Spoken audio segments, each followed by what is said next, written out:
This is Mr. Young coming to you from New Hampshire. I'm here visiting my wife's parents. We're in Hillsborough, New Hampshire, the home of their 14th president, Franklin Pierce. And today we're going to cover how to effectively conduct a writing workshop. Alright, my hope for you guys is that by the end of this lesson you'll understand the concept of writing for a specific audience. You'll be able to use various techniques to help you effectively edit your own work. And you'll learn how to give and receive constructive criticism regarding the editing of your papers. Now, we've all picked a topic concerning a major issue within our communities that we'd like to see resolved. We have that issue. That will be our starting point, our thesis statement, that will describe the issue, how you'd like to see it resolved. You should also be able to give us the supporting evidence for why this issue is a big issue to everybody, why it should be resolved. In addition to your thesis statement and your supporting evidence, you also need to acknowledge that there are contrary viewpoints. Your opinion is not the only one out there that exists. You should be able to look at what other people think, and then you should tell why your opinion is correct despite those things. For us to better be able to address those topics, we're going to work in writing groups, our workshop. Okay, so we need to know what is the point of a writing workshop. The point of the writing workshop is to help us work together so that all of our papers can be stronger. As one individual, we have certain ideas, and they're very valuable ideas, but they can get us stuck in sometimes a wrong pattern of thinking. We might overlook really easy things. We might have words that are misspelled. We might think that we have argued our point very, very well, when in fact we're leaving out major things. So by working together, getting other people's opinions, we can make our papers stronger. So to do that, we need to make sure that we come in prepared, first of all, for our writing workshop. What does this mean? 1, use your tools. You have computers. These papers should be typed up. I am hoping that you guys have already spent a few days on these papers, so by tomorrow you can have your clean draft typed up and printed out. They should be proofread. That means if you see red squiggly lines on Microsoft Word, you're trying to figure out why there's a red squiggly line. Usually that means it's a misspelled word. Not all words that are red squiggly lines are misspelled, and not all words that don't have those are not misspelled. So make sure you're looking for homophones, words that, like there, and there. There, T-H-E-R-E, and T-H-E-I-R are two very different words. They're both spelled correctly, but if you use the wrong one in the wrong instance, I'm going to take points off for the word being spelled wrong. So use your tools, use technology, but read it out loud so that you are hearing these things. A lot of errors that you don't see, first of all, will pop up this way. If you're reading your paper out loud, you're getting closer to what your audience is hearing. So if there's a clunky sounding sentence, you're going to hear it.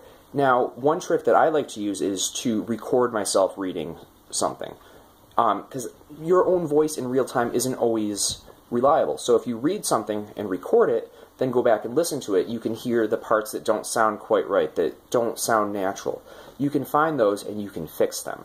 That's one of the big values of reading your paper out loud, and that's why when we did this, I wanted you to think about writing for the radio. When you're listening to the radio, what do you see? Nothing. You just hear. So if things sound awkward when you're saying them, it's going to sound awkward on the radio. Think about writing for the radio, and you can fix a lot of your errors before you even get to writing group, before you get to your workshop. If you can do this, then a lot of the problems that the writing workshop would find are gone. The stronger your paper comes into the workshop, the stronger your paper will be when it leaves the workshop. Okay, now that we have talked about how to prepare for the workshop, we need to talk about the workshop itself. We need to talk about some rules. If we follow these rules, we can do a better job of helping our classmates and having our classmates help us prepare our papers. Okay, so let's talk about things to do at the workshop. These are the rules for the listeners, and you guys should all have these handouts as I've given them to you at the beginning of class. Rule number 1 for listeners, listen. Makes sense, right?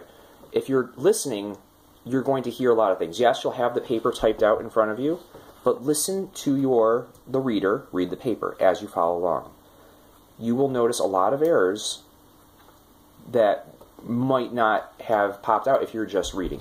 Reading and listening are similar, but they're very different things. And if you use both of those methods to try to fix the paper will be a lot stronger as a result. Point number 2, write down questions and concerns or things that you want clarification on as you're listening. Don't interrupt the speaker. Listen, write down your notes. There will be time for discussion at the end. Okay, a couple things to consider. Consider the audience. Is the paper that you're listening to appropriate for that target audience? If you're writing a paper to the town board about something that you want to see fixed on Main Street, is this paper appropriate in tone for a group of local politicians? If not, we need to change the language, make it appropriate. This is something that you always need to consider whenever you're writing anything. A paper for a local politician is going to be very different than a text message you send to your friends. The tone will be different. The words that you use will be different. Consider your audience. Also, consider your goal. When you're first reading the paper, underline the part of the paper that is the thesis statement. Now that the paper is being read, what is the thesis statement? Does the rest of the paper support it? Did the paper meet its goal? Consider the thesis statement. That is what all of the paper should revolve around. Next, is it good enough to air? This is a writing for radio trick. If the paper is not good enough to air on the radio, it's not good enough to hand in. I want you to use your best work. This should be something that you spend a lot of time thinking about. It shouldn't be something that you write the morning that it's due. The paper should be good enough to air on the radio. That means it should be interesting, it should be captivating. I should enjoy reading it. All right. But my time is valuable. Are there things that you can rephrase? This is the lard factor that we've talked about in class. Lard factor means if you can say something in 3 words instead of 7, do it. 3 words is much shorter. If you can get the same point across in 3 words as you can in 7, it's going to be a much stronger paper. My time is valuable. Your time is valuable. Don't waste it. And finally, during the discussion period, be respectful. This should be a common sense thing, but I feel like it's always worth repeating. Our classmates are our friends. We do not want to say anything that is hurtful about their paper, about them. If I want you to give constructive criticism, point out the weak areas of the paper, but be tactful and be respectful of your classmates as you're doing so. All right, rules for the readers. Read slowly. Your classmates will be taking notes, and sometimes they might write a little bit slower than you read. So read slowly, and that way that it'll give them time to write down their thoughts to help you out and also follow along so they're not missing important parts of the paper. If you notice a mistake on your paper, and you will notice mistakes on your paper, don't stop, don't pause, just have a pen with you and mark down little things on your paper, maybe put a star next to it so that you can come back to it and fix it later. Don't stop. This is going to take quite a while if we keep stopping, so make a quick mark, come back to it later. During the discussion period, the person who read the paper is just listening. Okay? If you're listening to your favorite host on the radio, they don't call up the audience to explain their thoughts to them. No, the audience has to figure out what they're thinking from what they say on the radio. So if your classmates are not understanding what you're trying to say, then you've missed something. And that might be tough to understand because you know exactly what you want to say. I'm not doubting that you guys are not capable of having great thoughts, but sometimes there's a gap between what we think and what we put down on paper. Your classmates will point that out to you, and your paper will be stronger as a result of that.